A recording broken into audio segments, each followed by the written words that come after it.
तुम खारजी भी हो, नासबी भी हो और तुम यजीदी भी हो। हम तो पानी लगाते और तुम इन सबीलों के पानी को बंद करना चाहते। करबला में कल तुम्हारा बाप पानी पे पाबंदी लगा रहा था, आज तुम लगा रहे हो। सिलसिले नसब कहां से है समझ में आ गया, ताल्लुक कहां से है समझ में आ गया। पानी पिलाने से उसे भी चिढ़ थी, पानी पिलाने से तुम्हें भी चिढ़ है।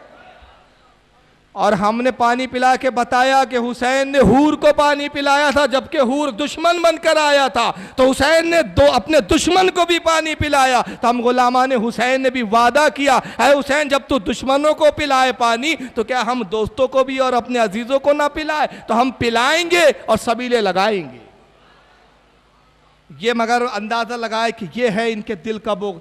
मैंने यहाँ एक पहलू रखा कि एक तो कह रहा है कि 7 मुहर्रम को पानी बंद किया ही नहीं गया, वहाँ तो बेशुमार चश्मे थे, पानी बंद करने की क्या ज़रूरत थी। और दूसरा कह रहा है कि प्यासा तड़प तड़प कर हुसैन मरा। समझ में नहीं आता कि इस जमात का पेंदा किधर है, इसका पेंदा है या नहीं, कभी इधर कभी इधर। अब आइए तीसरे साहब को सुने, ये घूंघट में रहते हैं हमेशा,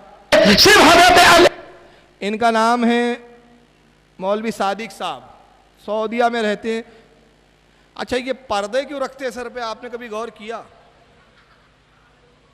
नहीं किया? मैं बताता हूँ, पर्दे इसलिए रखते हो, बताते हमारी अक्लों पे पर्दे पड़े हुए हैं। आइए देखिए क्या कह रहे हैं ये। सिर्फ हजरत हुसैन जा रहे थे, ये एक हादसा था, वाकया था, ये एक इख्तिलाफी चीज थी, ये कोई कुफ्र और इस्लाम की लड़ाई और जिहाद नहीं था।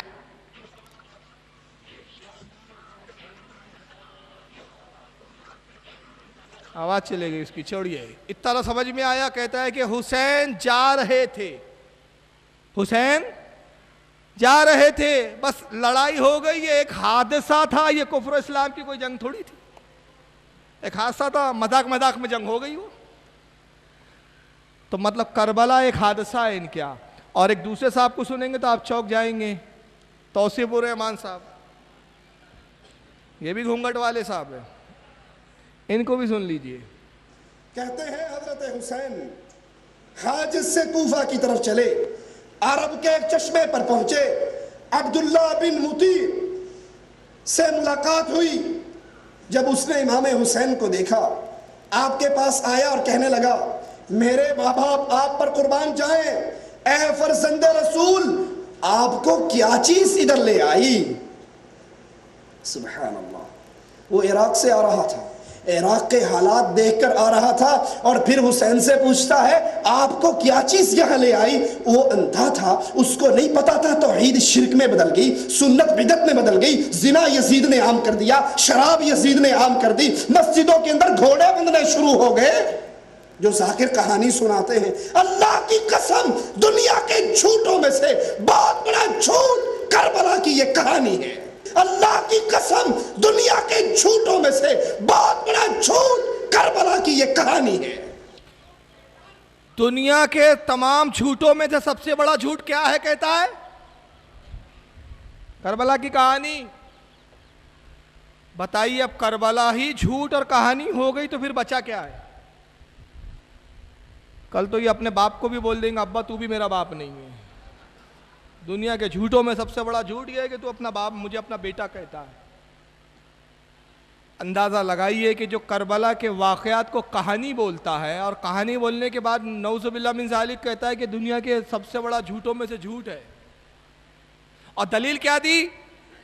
कहा कि आने वाला एक इराक से आ रहा था, इमाम हुसैन इराक की तरफ जा रहे थे, तो इमाम हुसैन ने उससे पूछा, उसने इमाम हुसैन से पूछा कि इमाम आप किधर जा रहे हैं?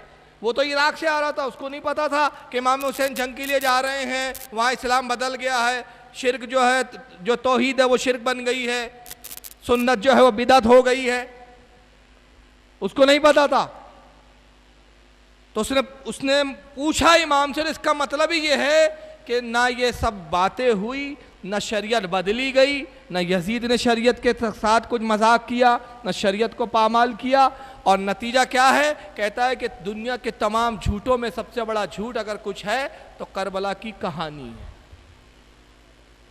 और दूसरी एक आखिरी क्लिप सुन ले आप, इसी पर इख्तिताम करूंगा मैं, 2 क्लिपें सुनाऊंगा। इसके अंदर वो क्या कह रहा है जरा सुन लीजिए।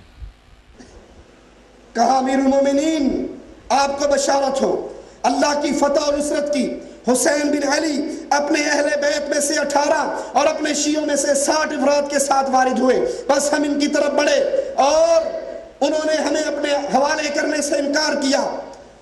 हमने जंग की तैयारी की और बिल आखिर जंग करने के बाद सुनिए जरा 314 सफ़ा शेख मुफीद किताबुल इरशाद कहता क्या है कि हमने उनसे मुकाबला लड़ा और ये करबला की जंग खत्म हुई सिर्फ इतनी देर के अंदर जितना किसी ऊंट को नहर करने में देर लगती है। और ये करबला की जंग खत्म हुई सिर्फ इतनी देर के अंदर जितना किसी ऊंट को नहर करने में देर लगती है। आपने किस्से सुने होंगे, इतने दिन पानी बंद रहा, इतने दिन पानी बंद रहा, ये जुल्म हुआ, ये सितम हुआ। और शेख मुफीद खुद लिखता है कि चंद घड़ियों का यह मामला और खत्म हो गया, चंद घड़ियों में यह कार्रवाई और मामला खत्म हो गया। आवाज़ समझ में आ रही है ना आपके इनकी इस वीडियो की? क्योंकि मुझे यहाँ आवाज़ गूंजते हुए महसूस हो रही है। शेख मुफीद शियाओं का एक बहुत बड़ा मुसन्निफ है, उसकी किताब है अल इरशाद, मेरे पास मौजूद है। अल इरशाद की जिल्द नंबर 2 के अंदर शेख मुफीद ने लिखा कि जब वो यजीदी इमाम हुसैन के सर को ले गए यजीद के दरबार में, तो यजीद ने पूछा कि जंग कैसी हुई, जंग के हालात बताओ। तो उन यजीदों ने कहा कि हमने चारों तरफ से हुसैन को घेरा, उसके चाहने वालों को घेरा और उसके और हमारे दरमियान में जंग हुई और सिर्फ इतनी देर जंग हुई, हमने उनको सबको कत्ल किया सिर्फ इतनी देर में जितनी देर में एक ऊँट को नहर किया जाता है, मतलब ऊँट को ज़बा किया जाता है। अब इस पर जनाब तबसरा क्या कर रहे हैं कि देखो शेख मुफीद की किताब में लिखा है तो जंग बस इतनी हुई जितनी देर में एक ऊँट ज़बा किया जाता है। ये सब दास्तानें हैं कि ये जुल्म हुआ, वो जुल्म हुआ, 7 मुहर्रम से पानी बंद हुआ, ये पानी बंद कर दिया गया, ये सब है। सिर्फ जंग कितनी हुई, चंद मिनटों में, चंद घड़ियों में पूरा मामला निपट गया।